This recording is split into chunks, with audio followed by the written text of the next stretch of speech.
तर कशा आहेत मंडळी, स्वागत आहे तुमचं आपल्या जादा ब्लॉगर्सच्या दुसऱ्या व्लॉगमध्ये.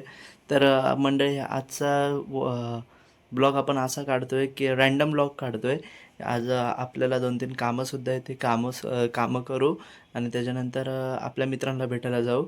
तर आज आपण गाडी घेऊन चाललो आहे, फोर व्हीलर. तर गाडीमध्ये त्यांना फिरायला वगैरे खूप आवडतं आणि ड्रायव्हिंग वगैरे तर माझी पण फेवरेटच आहे.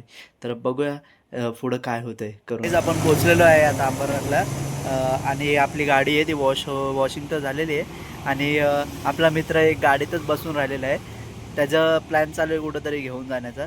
बघूया आता कुठं नेतोय आणि अजून आपले मित्र जमा होतीलच थोड्या वेळात, बघूया.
माझा शूट करून काय करतात का तुझाच ब्लॉग आहे ना, बोल ना.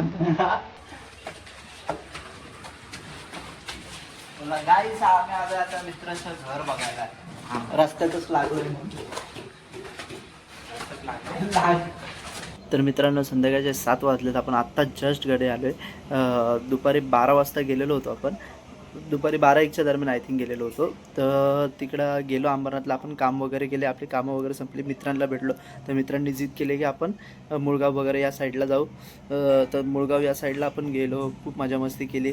तिथला वडापाव खूप फेमस आहे, तुम्ही पण एकदा जा तिकडं वडापाव वगैरे खायला. ते खंडोबा मंदिर आहे, त्या खंडोबाच्या मंदिराच्या इथंसुद्धा जा. आणि तिथं एक नवीन हायवे बनला आहे, तो पनवेल हायवे करून असं त्याला बोलतात. तर त्या हायवेवरती सुद्धा गेलो आपण, मजा मस्ती केली खूप. आणि मित्राचं घरसुद्धा तिकडंच आहे, लागून त्या हायवेलाच लागून आहे. तर तिथंसुद्धा गेलेलो, खूप एन्जॉयमेंट केली. तर बोलायचं एवढंच आहे की आता 2 दिवसापूर्वीच माझा ॲक्सिडेंट झाला.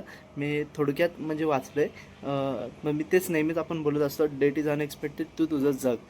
या वर्डचा आज प्रॉपरली मिनिंग आपल्या या ब्लॉगमध्ये समजतो आहे. तर आज काम पण करा, एन्जॉयमेंट पण करा, सर्व आपल्या जबाबदारीसोबत करा, हेच बोलत भेटूया आपण लवकरच दुसऱ्या ब्लॉगमध्ये आपल्या. जय भीम, जय शिवराय.